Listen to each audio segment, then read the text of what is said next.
Friends, एडोबिला point channel में आपका स्वागत है। आज हम करेंगे क्लास 9 की एसएसटी के वर्कशीट नंबर 74। ये वर्कशीट पाठ 2 भारत का भौतिक स्वरूप की पुनरावृत्ति है और इस वर्कशीट में जो प्रश्न आए हैं काफ़ी इंपॉर्टेंट प्रश्न हैं और सभी परीक्षोपयोगी प्रश्न हैं, परीक्षा में पूछे जाने वाले प्रश्न हैं। इसलिए आप इन सब का बहुत ही सावधानी से अध्ययन करेंगे। इसमें पहले कुछ वस्तुनिष्ठ टाइप के प्रश्न दिए गए हैं, जैसे प्रश्न 1 है, प्रश्न 2, प्रश्न 3, 4, 5 ये वस्तुनिष्ठ टाइप के हैं, 1 नंबर वाले प्रश्न हैं।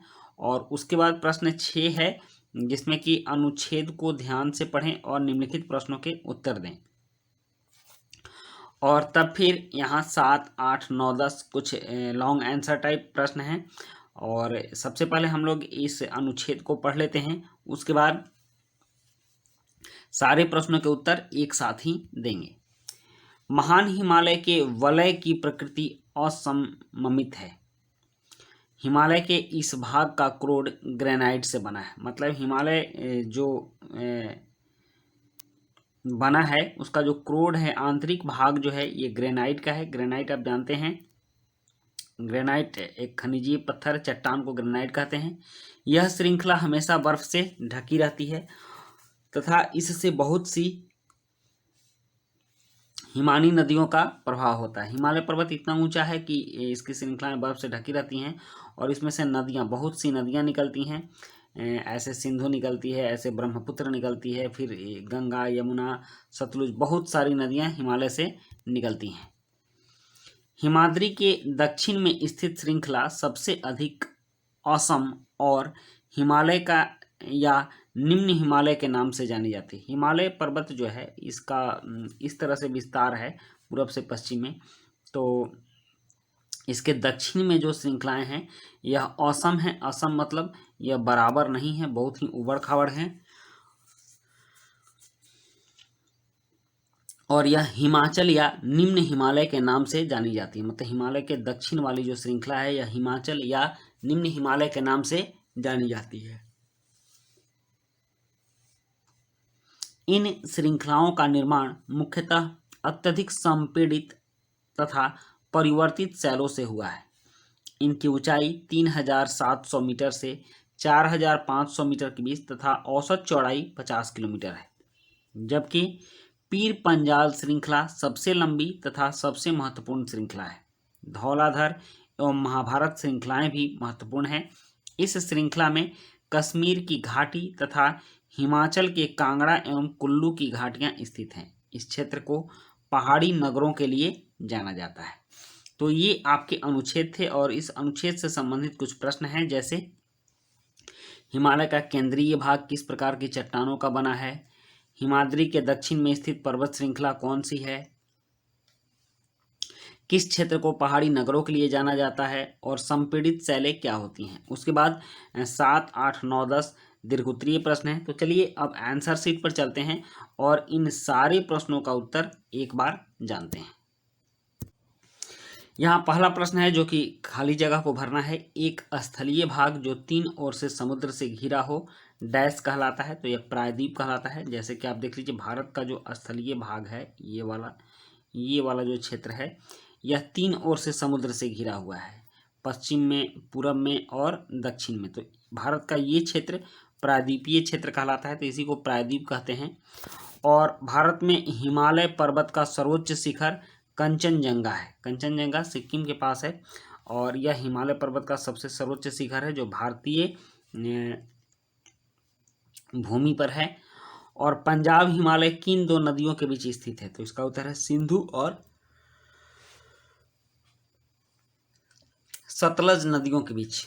पंजाब हिमालय, जैसे हिमालय का यह पश्चिमी भाग जो हो गया, ये पूर्वी भाग हो गया और ये पश्चिमी भाग हो गया। तो यहाँ से मान लीजिए सिंधु और सतलज नदियाँ निकलती हैं, तो इस भाग को पंजाब हिमालय कहते हैं। पूर्वी घाट का सर्वोच्च शिखर डैश है, महेंद्रगिरी। पूर्वी घाट, अब आ जाइए आप प्रायद्वीपीय भारत में। तो प्रायद्वीपीय भारत में पूर्वी घाट का सर्वोच्च शिखर महेंद्रगिरी है। और उत्तरी मैदान में सर्वाधिक जलोढ़ मृदा पाई जाती है, सही या गलत? तो इसका उत्तर सही होगा। उत्तरी मैदान है कौन सा, आप देख लीजिए, ये हिमालय हो गया और ये विंध्य की श्रेणी हो गई मतलब विंध्य पर्वत। इसके बीच में जो गंगा, यमुना और ब्रह्मपुत्र का मैदान है, इसको उत्तरी मैदान के नाम से जाना जाता है और यह काफ़ी समतल है। तो ये नदियों का मैदान होने की वजह से जलोढ़ मिट्टी यहाँ अधिक पाई जाती है, इसलिए यह कथन सही है। अब प्रश्न 6 है, दिए गए अनुच्छेद पर आधारित प्रश्नों के उत्तर दीजिए। तो हमने अनुच्छेद पढ़ा है, हिमालय से संबंधित था।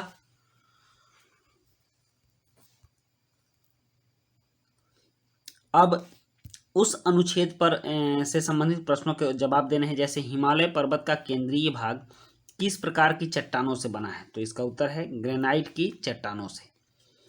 और दूसरा है, हिमाद्री के दक्षिण में स्थित पर्वत श्रृंखला कौन सी है? तो हिमाद्री के दक्षिण में हिमाचल या मध्य हिमालय है। उसके बाद किस क्षेत्र को पहाड़ी नगरों के लिए जाना जाता है? तो हिमाचल या मध्य हिमालय को पहाड़ी नगरों के लिए जाना जाता है।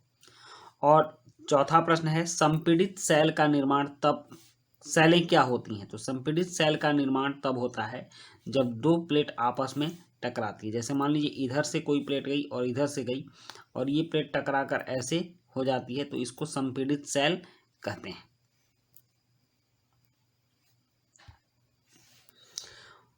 और हिमालय पर्वत का निर्माण भी इसी प्रक्रिया से हुआ है। अब प्रश्न 7 है, वर्कान से आप क्या समझते हैं?